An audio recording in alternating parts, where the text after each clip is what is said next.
어떻게 이야기를 그렇게 할 수 있느냐, 내향인이라면서 예민하다면서 라는 이야기를 주셨는데요. 저는 회사 다니면서 그런 생각을 했던 적이 있어요. 나랑 안 맞는 사람이랑 일을 잘할 때 진짜 일 잘하는 사람이다. 나랑 안 맞는 사람도 내가 잘 구슬려서 내가 원하는 결과물을 만들어낼 수 있느냐가 나를 더 성장시킬 수 있는지 아닌지를 가르는 것처럼, 내가 의도하지 않은 사람에게 나를 보여주고 그 사람들까지 내 편으로 만들 수 있을 때 진짜 내 브랜드를 만들 수 있는 거구나 라는 생각을 했던 것 같아요. 그랜드마스터북 내일을 위한 기록 제갈명 저자님 모셨습니다. 반갑습니다. 네, 안녕하세요. 내일을 위한 기록, 거기 내일이라는 투모로우의 표현도 있는 것 같고 마이워크의 표현도 있는 것 같은데 한번 설명 좀 부탁드릴게요. 네, 내 일을 위한 기록은요, 말씀해주신 것처럼 나의 일, 나만의 일을 키우고 싶은 분들을 위한 기록법, 그리고 오늘 나의 기록들을 가지고 내일, 앞으로의 나를 성장시킬 수 있는 기록법 가이드 안내서입니다. 네. 소개 한 번만 좀 먼저 부탁드릴까요? 안녕하세요. 내 일을 위한 기록. 적은 노력, 적은 기록을 가지고도 어떻게 하면 좀 나답게 써먹을 수 있는 기록을 만들 수 있을까에 대한 이야기를 나누고 있는 제갈명입니다. 저에게 기록은 일을 잘하기 위해서 내가 지금 어느 상태에 있고 어느 상태에 가고 싶고 그러려면 어떤 계획을 세워야 되고 어떤 일들을 해야 되지를 연구하고 훈련해보고 그것들을 나만의 자산으로 쌓아나가는 과정이었어서 이게 멀리 있다고 저는 생각하지 못했었는데 강의를 가거나 책에 대한 질문을 주시면서 많은 분들이 기록과 나의 일 그리고 나의 삶을 어떻게 연관시킬지 굉장히 많이 고민하고 계시구나 라는 생각이 좀 들기도 했었어요. 그렇군요. 네. 그러면 실제로 기록을 잘하면 내일이 잘 그려지나요? 가장 제가 좀 도움을 많이 받았던 건 내 일을 무엇을 해야 되는지 어떻게 해야 되는지에 대한 방향성의 힌트를 내가 남긴 기록에서 찾아 나갈 수 있다는 거. 약간 보물찾기 느낌 나는 것 같아요. 네. 사실 왜 우리 메모하거나 기록한 것 중에 까먹을 때 되게 많잖아요. 말씀해 주신 것처럼 내가 이런 것들을 기록했었구나 라는 것들을 찾아가면서 나를 더 알게 되고 내 일을 더 키우게 될 수 있었던 것 같아요. 실제로 하셨던 좀 사례 이런 게 있으세요? 일하면서 했던 기록들을 조금 소개해드려 보면 좋을 것 같은데요. 일하면서 대부분 보고서는 많이 쓰잖아요. 네. 어쩔 수 없이 회사에서 시키니까 많이 해야 되는데 놓치게 되는 기록 중에 하나가 내 고민들에 대한 기록이거든요. 나를 더 일을 잘하는 사람으로 만들어주기 위해 기록을 해야 되는 기록들은 내가 어떻게 고민해야 되고 어떻게 해결해야 되지? 그 과정 안에 있는데 이 과정 기록을 하기가 쉽지가 않아요. 근데 저는 이제 이 고민 해결 기록을 가지고 제 일을 키워본 경험이 저한테는 정말 내 일을 위한 기록 과정이었어요.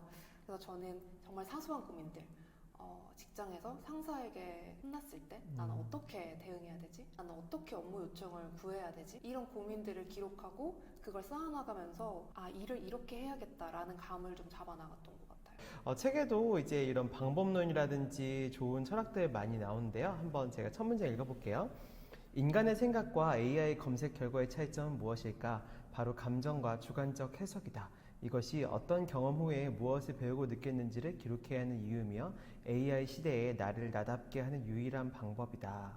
AI가 문제도 해결해주고 대안도 제시해주고 글도 써주고 다 해주는데 인간이 할 수 있는 게 뭘까? 제가 요즘 생각하는 건 결정권이라는 생각이 들거든요. AI는 해답을 줄 수 있지만 그 해답을 가지고 결정하는 건 우리의 몫이잖아요. 우리 결정하는 거 되게 어려워하잖아요. 저는 이제 AI가 나오는 시대에 우리가 해야 되는 건 나의 일 그리고 나의 기록을 가지고 내가 내 삶을 어떻게 편집하고 결정하는 힘을 회복해 나가느냐인데요. 저는 그게 AI 시대에 우리가 기록을 해야 되는 이유가 아닐까라는 생각을 좀 하기도 했었어요. AI가 할 수 없는 것도 하나가 있죠. AI는 몸이 없잖아요. 네. 경험을 할 수 없고 경험을 할 수 없기 때문에 우리가 직접 행동하고 실천해서 얻어낸 인사이트들을 갖지 못하죠. 근데 우리는 몸을 가지고 있기 때문에 경험을 가지고 나만의 해석을 할 수 있고 똑같은 콘텐츠를 보더라도 각자만의 다른 해석이 나올 수 있잖아요. 그걸 쌓아나가는 것이 남아있는 자산 아닐까라는 생각이 들더라고요. 그럼 AI 시대에 좀 이런 식으로 글쓰기 해보면 좋다 이런 게 있을까요? AI도 좋은 질문을 던져줘야지 좋은 답을 내놓잖아요. 네. 이제는 우리가 정확한 답을 다 가지고 있을 필요는 없는 것 같아요. 그래서 제일 중요한 건 나의 키워드가 뭐지? 내가 가지고 있는 좋은 생각들은 뭐지? 이런 나의 기록 씨앗들을 잘 찾아서 그걸 저장해두고 잘 정리해서 AI한테 어떻게 던져줘서 더 나은 결과물을 만들 수 있을지라는 생각이 들거든요. 그래서 많은 분들이 좀 오히려 조급해지는 것 같아요. 내가 더 많이 알아야 되고 더 많은 기록을 남겨야 되지 않을까. 오히려 AI가 답을 알려주는 이런 시대에는 더 많은 정보를 얻는 것보다 내가 가지고 있는 내 키워드를 분명하게 잘 정리해서 내 것으로 가지고 있는가, 그것이 더 중요하다는 생각이 들어서 이 책에서도 기록과 항상 함께 해야 하는 건 기록 정리다 라는 이야기를 좀 강조했던 이유였어요. 그렇군요. 씨앗은 결국은 인간에서 비롯되기 때문에 그 씨앗을 엄청 소중하게 간직해야겠네요. 근데 그것을 아웃풋으로 만드는 거는 비교적 되게 쉬워진 것 같아요. 씨앗을 던지고 이렇게 해줘 하면은 알아서 해주니까. 그 다음 문장이 아웃풋에 관한 문장이시죠? 네, 한번 읽어주시겠어요? 아웃풋은 인풋이 많다고 해서 저절로 생기는 게 아니었다. 영감과 경험을 메모한 다음에는 다시 들여다보며 기록으로 정리하고 써먹어야 비로소 내 안에 남았다. 요즘은 아웃풋이 넘쳐나는 시대다.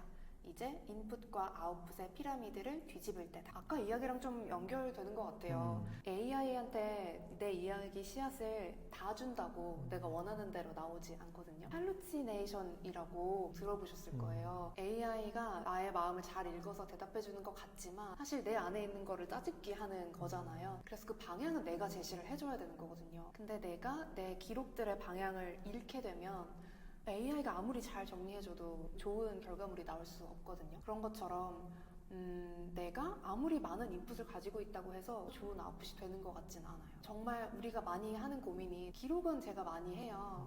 근데 그 기록이 효율적인 결과물로 나오는 것도 다른 문제인 것 같아요 라는 말씀들을 되게 많이 해주시더라고요. 그 써먹는 기록과 수많은 인풋 사이에 들어가야 하는 게 선별이더라고요. 어떤 인풋을 내가 아웃풋을 바꿀 것인지, 내가 가진 나의 취향, 관심사 그런 걸 바탕으로 그 인풋 중에 무엇을 어떻게 정리하고 정제해서 내 것으로 만들 것인지가 더 중요한 시대더라고요. 선별한 다음에 아웃풋으로는 어떻게 만들어요? 선별을 잘하면 사실 아웃풋은 그대로 우와. 저절로 나옵니다. 우리가 선별한다는 그 과정이 정말 중요한데요. 저 같은 경우는 매일 밤마다 10분씩 잠들기 전에 그날 메모장에 쓴 걸 다시 보거든요. 그게 제가 하루 10분 기록 정리 루틴이라고 부르고 있는데요. 기록 디톡스라는 표현으로도 설명을 드리고 있어요. 매일 밤 보는 게 정말 중요한 이유가 매일 보다 보면 내가 이런 생각들을 자주 하네 라는 걸 알게 되고요. 그리고 매일 보면서 선별하는 거죠. 이 메모는 불필요하다. 다시 보니까 이건 버려야겠다 라는 선별도 들어가는 거거든요. 그렇게 삭제를 하면서 계속적으로 나의 키워드를 결정해 나가는 그 과정에서 콘텐츠가 자연스럽게 나오더라고요. 그렇군요. 사실은 기록이 너무 쉬운 개념이지만 너무 추상적인 개념인 맞아요. 것 같아요. 구체적인 방법들을 한번 알려주시면 좋을 것 같거든요. 네. 한번 문장 읽어볼게요. 우리에게는 더 쉽고 가벼운 루틴이 필요하다. 가장 추천하는 시스템은 하루 10분 기록 습관이다. 순간을 놓치지 않고 메모하기와 메모를 기록으로 정리하기이다. 한번 네. 어떤 건지 설명 좀 부탁드릴게요. 오늘 제가 딱 이거 하나만 잘 소개해도 잘했다라고 생각한 게 그 10분 기록 습관 루틴인데요. 저는 기록을 정리하고 기록을 하는 것 그리고 콘텐츠를 만드는 거를 다 한 방에 하거든요. 저희 플로우를 한번 소개해 드려보면 저는 우선 영감이 떠오르거나 좋은 생각 이러는 게 있을 때 놓치지 않고 15초 안에 적기 위해서 휴대폰 앱을 설치를 해서 고정 메모바에 붙여둬요. 그걸 딱 눌러서 일단은 대충 적어 놓는 거예요. 대충 막 적어 놓은 거를 그걸 이제 밤에 자기 전에 다시 보면서 정리를 하는 거죠. 내가 이거를 이런 맥락에서 얘기했구나. 그게 그날 밤 정리하면 기억이 나거든요. 근데 다음 날만 넘어가도 기억이 안 나요. 그래서 그날 밤에 써놓은 메모들을 정리하고 정제해서 기록으로 일단 변환을 해두는 거죠. 저는 메모와 기록의 차이를 늘 강조하는데 메모는 일단 바빠 하고 써둔 것들, 기록은 그거를 내가 언제 봐도 어떤 건지 알 수 있도록 정제하는 결과물인데요. 메모를 기록으로 그렇게 변환해 두는 습관을 계속 반복하면서 내 키워드 위에 기록들을 촘촘히 쌓아 나가는 거죠. 그렇게 내 키워드 위에 촘촘히 쌓아 나간 기록들을 매일매일 보니까 매일매일 어떻게 이걸 완성된 하나의 콘텐츠로 만들 수 있겠다라는 감을 잡는 연습을 통해서 기록, 정리, 콘텐츠가 이 10분 동안에 한 방에 일어나게 되는 것이죠. 너무 좋은 것 같아. 사실은 저도 메모를 해보면 이게 메모가 너무 많잖아요. 네. 이게 약간 정제가 안 되고 정리라는 게 안 되거든요. 그걸 정리하는 방법이나 이런 걸 좀 구체적으로 알 수 있을까요? 지우고 남은 기록을 제자리에 넣어주는 게 기록 정리인데요. 그것들을 쉽게 하려면 어떤 기준으로 정리 정돈을 해야 될지가 먼저 서야 돼요. 그러려면 내가 정리를 일단 해봐야 됩니다. 내가 어떤 유형의 기록들은 굉장히 소중하게 생각하거나 내가 어떤 유형의 기록들은 소중하게 생각하지 않고 지우네 라는 걸 정리를 하다 보면 내 키워드가 보이는데 그 키워드를 가지고 쉽게 말하면 폴더 구분을 시작하는 거죠. 내가 이런 키워드를 굉장히 중시하네 라고 하면 그 폴더 안에 이제 넣어두기 시작하는 겁니다. 여기까지는 사실 많이들 잘 하실 것 같아요. 네.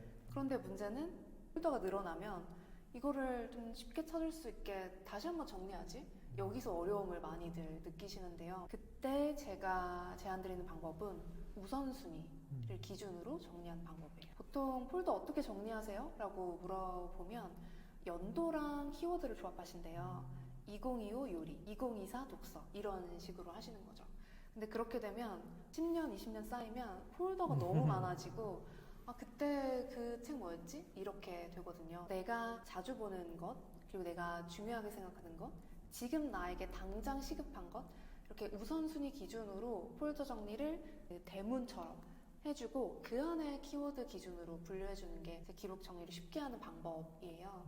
지금 당장 나한테 필요한 거, 계속 관리할 것들, 매월 관리하는 가계부라든지 아니면 1년에 한 번씩 업데이트하는 포트폴리오라든지 그리고 정기적으로 보진 않지만 경제 리포트라든지 마케팅 서적 밑줄 근 내용이라든지 그 다음에는 볼 것 같진 않지만 버리기는 아쉬운 보관용 자료들 이런 식으로 내가 손을 얼마나 자주 뻗는 기록들이냐 우선순위가 높은 기록들이냐에 따라서 분류를 한 번 더 해두시면 좀 더 편하게 보실 수 있을 것 같아요. 근데 이제 이거를 아까 말씀하신 것처럼 잘하는 방법은 또 해봐야 그럼요. 자기의 폴더나 서랍장이 생기고 그쵸? 네, 그래서 쉽게 하는 게 제일 중요한 것 같아요. 대단하고 멋지게 하려고 하면 지속할 수가 없더라고요. 네. 사실 가장 중요한 건 시작. 그리고 시작할 때 가장 중요한 건 쉬운 방법. 이것도 굉장히 의미 있었거든요. 나의 진짜 키워드는 직접 키워드보다 간접 키워드일 확률이 높다. 간접 키워드는 내가 하는 말과 행동의 동기이기 때문이다.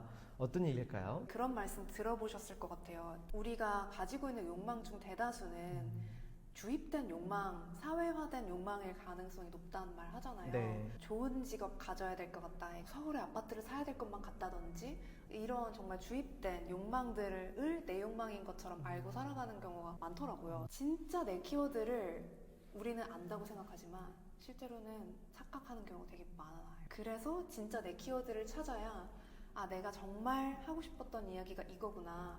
내가 만들고 싶었던 콘텐츠가 이거구나를 알게 되고요. 더 중요한 건 그래야 공감받는 콘텐츠로 발전시킬 수가 있더라고요. 내 키워드를 알지 못하고 이게 좋은 것 같아. 그러니까 난 이걸 해보고 싶어. 이렇게 나를 속이게 되면 보는 사람들이 다 아시더라고요. 저는 그래서 내 키워드를 찾는 게 너무 중요한데 우리가 너무 오랜 시간 착각하며 살아왔기 때문에 이거를 그냥 기록하는 것만으로 찾기는 어렵더라고요.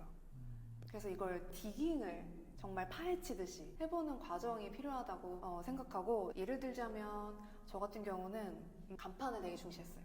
좋은 대학, 대기업. 근데 그것만 보는 게 아니라 그 아래 수면 아래에 있는 더 깊이 들어간 키워드를 보는 거죠. 인정 욕구라든지 안락함에 대한 어떤 편향성이라든지 그래서 그것 역시 매일 밤 기록 정리를 통해서 제 스스로한테 계속 그래서 질문을 던지는 거죠. 아까 말씀드렸던 것처럼 고민 하나를 짚어두고 디깅을 하듯이 기록을 그런 식으로 좀 쌓아나가는 방식으로 키워드를 찾았던 것 같아요. 근데 사실 키워드를 안다는 게 너무 와닿았던 거는 네이버 검색이나 이래 보면 파워링크 키워드처럼 그쵸, 있잖아요. 이게 진짜 중요하잖아요. 그래서 뭔가 자기를 설명하는 키워드 이거를 몇 개만이라도 꼭 설정하는 게 너무너무 중요한 작업인 것 같아요. 정말요. 그렇죠. 차별점을 떠올릴 때는 흔히 강점 중 무엇을 드러낼지 고민한다. 그러나 강점보다는 단점이 차별점이 될 때가 더 많다. 강점은 내 분야를 설명해주고 단점은 나만의 차별점을 돋보이게 만들어준다. 키워드를 처음에 잡았을 때 기록까지는 잡았었거든요. 아, 나 기록으로 얘기하는 사람 돼야지. 제 강점으로 시작을 한 거죠. 근데 기록에 대해 막 얘기를 하고 다녔는데 얼마 후에 DM으로 이런 질문이 온 거예요. 명님은 기록 전문가이시니까 필사 노트 쓰시죠? 저 필사 할 때 어떤 펜이 좋은지, 어떤 노트 좋은지 추천해주세요. 라고 질문을 해주신 거예요. 근데 제가 너무 당황한 거예요. 저의 기록은 생산성, 그리고 좀 효과적인 기록툴에 맞춰져 있는데, 감정을 다루는 필사 노트 추천을 해달라고 하시니까, 나의 차별점이 드러나지 않았네? 나의 콘텐츠가 잘 전달이 되지 않았네? 라는 걸 깨달았던 거죠. 그래서 어떻게 하면 나의 장점을 잘 살릴 수 있을까 싶어서 처음엔 고민했어요. 제가 잘하는 거 정리, 정돈, 깔끔하게. 그러면 노션 템플릿을 만들어서 좀 올려보면 어떨까 싶은 거죠. 그래서 막 해보는데 이미 노션 템플릿으로 판매를 활발하게 하고 계신 크리에이터 분들이 많더라고요. 정말 멋진 템플릿이 정말 많은 거예요.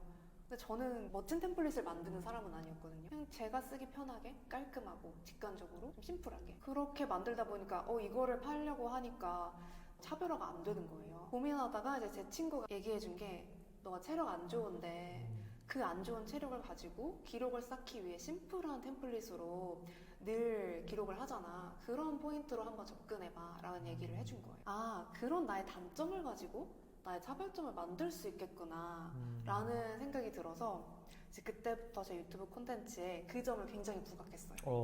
그랬더니 저랑 비슷한 분들이 오시면서 이거 제 얘기인 줄 알았어요. 이런 얘기들을 많이 해주시는 걸 보고 차별점을 만들 때 우리는 보통 강점을 더 밀어붙이자라는 식으로 생각하기 마련이잖아요. 근데 그러면 살아남기 어려운 리그에 내가 참전하는 거구나. 그래서 차별점을 만드는 방식은 그렇게 가서는 안 되겠다. 내가 가진 단점을 잘 드러내고 그걸 어떻게 보완할 수 있을지 고민해가는 과정으로 나를 좀 더 차별화해야겠다 라는 생각을 그때 제 경험을 가지고 했던 것 같아요. 와, 사실 그런 브랜딩에 있어서도 너무나 좋은 또 통찰이 있더라고요. SNS로 자신을 잘 브랜딩한 사람들의 공통점은 멋진 모습과 못난 모습의 간극을 좁히려는 노력을 숨김없이 드러낸다는 것이다. 사실은 SNS 하면 다 자기의 성취나 성공 이런 걸 보여주는데 그렇죠. 집착하기 마련이어가지고 멋진 모습만 보여주면요 처음에는 사실 시선이 가거든요. 그런데 반대급부로 반드시 질투와 시샘이 동반되고 그래서 굉장히 취약해집니다. 그런데 나의 단점을 잘 드러내면 그 취약성이 오히려 나를 지켜주는 무기가 되거든요. 왜냐하면 그 취약성은 나만 갖고 있는 게 아니라 나의 이야기를 듣는 사람들이 가지고 있는 공통적인 취약성일 확률이 높아요. 그렇기 때문에 나와 같은 취약성을 갖고 있는 저 사람을 공격하면 나를 공격하는 거나 다름없거든요. 차마 공격하지 못하고 응원하게 되는 거죠. 이게 근데 좀 다른 점인 것 같아요. 나의 단점을 어떻게 드러내냐의 문제에 있어서 나는 이런 단점이 있어. 나 너무 괴로워, 힘들어. 에서 끝나면 사실 그 콘텐츠를 보고 싶은 사람은 없겠죠. 그런데 나는 이러한 단점이 있는데 내가 그걸 극복하기 위해 이런 노력을 했고 아직 극복하진 않았지만 조금 나아져서 점점 더 나를 더 믿고 신뢰하는 데 도움이 되었어. 라고 솔직하게 드러내면 공감해 주실 분들이 굉장히 많고 심지어 이런 이야기를 하면 누군가 날 공격해도 나의 이야기에 공감해 주신 분들이 날 지켜줘요. 근데 이제 이렇게 자신의 취약성을 드러낼 수 있는 게 엄청 큰 용기가 필요한 맞아요. 일이라고 하더라고요. 맞아요. 그 용기의 근원 또는 합리화 이런 건 또 어떻게 할 수 있을까요? 어떻게 이야기를 그렇게 할 수 있느냐. 내향인이라면서 예민하다면서 라는 이야기를 주셨는데요. 저는 회사 다니면서 그런 생각을 했던 적이 있어요. 나랑 안 맞는 사람이랑 일을 잘할 때 진짜 일 잘하는 사람이다. 나랑 안 맞는 사람도 내가 잘 구슬려서 내가 원하는 결과물을 만들어낼 수 있느냐가 나를 더 성장시킬 수 있는지 아닌지를 가르는 것처럼 내가 의도하지 않은 사람에게 나를 보여주고 그 사람들까지 내 편으로 만들 수 있을 때 진짜 내 브랜드를 만들 수 있는 거구나 라는 생각을 했던 것 같아요. 그래서 악플이 달릴 때 속상하기도 하지만 내 세계가 넓어지고 있고 내가 성장하고 있고 그리고 내가 전혀 의도하지 않았던 사람들이 나의 이야기를 들어주고 있는 거구나 오히려 좀 용기를 얻기도 했던 것 같아요. 사실은 다음 문장도 좀 약간 이 가장 본질적으로 다 연결성을 말하는 것 같더라고요. 컨텐츠란 내가 가진 무엇으로 누구를 어떻게 도울 것인가에 대한 답이기 때문이다. 컨텐츠는 이렇게 둘 사이의 접점을 찾은 다음 알맞은 그릇에 담아 보여주는 작업이다 라고 하셨어요. 그건 우리가 좀 반대로 생각하는 경향이 있는데요. 아, 사람들 이런 얘기 좋아하겠지? 하고 거기서 시작해서 내가 가지고 있는 것 중에 사람들이 좋아할 만한 이야기가 뭘까? 이렇게 접근하는 경우가 굉장히 많거든요. 근데 그러면 내 키워드가 아니다. 찐 키워드가 아니어서 티가 나고 그래서 사람들이 봤을 때 몰입하기 굉장히 어렵고 나도 지속하기가 힘든 거예요. 근데 이제 내 키워드에서 시작해서 이야기를 해 나가면 나도 지속하기 쉽고 재밌는 이야기인데 이제 이거를 어떻게 하면 사람들이 보게 할 수 있을까 이 고민을 하게 되잖아요. 그때 보는 사람의 시선을 떠올려 보는 거죠. 저 사람은 내 콘텐츠를 왜 볼까? 본질적으로 사람들이 콘텐츠를 보는 이유는 더 나은 내가 되고 싶어서예요. 즐거움을 위해서든 아니면 정보를 얻기 위해서든 그냥 개그 영상을 본다 할지라도 지금의 기분보다 더 나은 기분을 위해서이기 때문에 더 나은 나를 위해서 콘텐츠를 보는 거예요. 그럼 더 나은 나를 만들어드리면 되는 거죠. 어떻게 하면 내가 가진 것 중에 내 이야기를 볼 분들을 더 나은 상태로 만들어드릴 수 있을까? 그게 이제 제가 말씀드렸던 도울 수 있는 콘텐츠여야 한다라는 맥락이었던 거예요. 도움이라는 게 내가 받은 도움 생각하면 굉장히 쉽거든요. 그쵸. 예를 들면 정말 유명한 유명 인사분이 저에게 1시간을 써준다고 해서 사실 그건 크게 도움이 안 될 거예요. 그냥 나랑 비슷한 친구가 와서 1시간 내내 내 얘기를 집중해서 들어주는 거예요. 날 공감해주고 날 위한 얘기를 해주고 그러면 정말 그 유명한 유명 인사의 1시간보다 내 친구의 1시간이 훨씬 값지고 더 가치 있거든요. 이런 이야기를 해주면 돼요. 내가 같이 이야기를 나누고 싶은 사람들이 어떤 고민을 요즘에 할까? 나는 이런 고민을 하는데 내 친구들도 비슷한 고민하지 않을까? 그럼 내가 했던 시도들을 좀 소개해주면 어떨까? 내가 읽었던 책 중에 도움받았던 거 좀 소개해보면 어떨까? 이런 식으로 접근을 하는 거죠. 우리는 사실 비슷한 세상에 살고 있잖아요. 비슷한 아파트에, 비슷한 동네에, 비슷한 음식 먹고 살고 있기 때문에 되게 고민도 비슷하고 그걸 해결할 수 있는 방법도 비슷해요. 그래서 내가 어떤 고민을 하고 있고 어떻게 해결해 가고 있고 어떤 생각들을 하는지 나누는 것만으로도 도움이 충분히 되는 것 같아요. 그렇군요. 오늘 이렇게 쭉 한번 얘기해봤는데요. 마지막으로 좀 전하고 싶은 이야기 있으면 부탁드릴게요. 네. 기록에 대한 책을 내고 보니까 기록 어떻게 하면 잘할 수 있을까요? 그리고 또 많이 해주시는 질문이 어떻게 하면 꾸준히 할 수 있을까요? 그리고 또 빼먹은 날 어떡할까요? 라는 말씀 많이 주시는데요. 빼먹어도 괜찮고 잠깐 중단해도 괜찮고 엉성해도 너무 괜찮습니다. 중요한 건 어제 빼먹어도 괜찮으니까 오늘 다시 한번 노트를 펼쳐서 기록을 남겨보는 거, 산뜻하게 매일매일 나는 기록하는 사람이라는 마음가짐으로 내일을 위해 한 발 한 발 나아가셨으면 좋겠습니다. 네. 오늘 너무너무 중요한 삶의 도구를 전해준 것 같아서 많은 분들이 보고 이 도구를 꼭 장착했으면 좋겠습니다. 오늘 귀한 메시지 감사합니다. 감사합니다. 네, 감사합니다.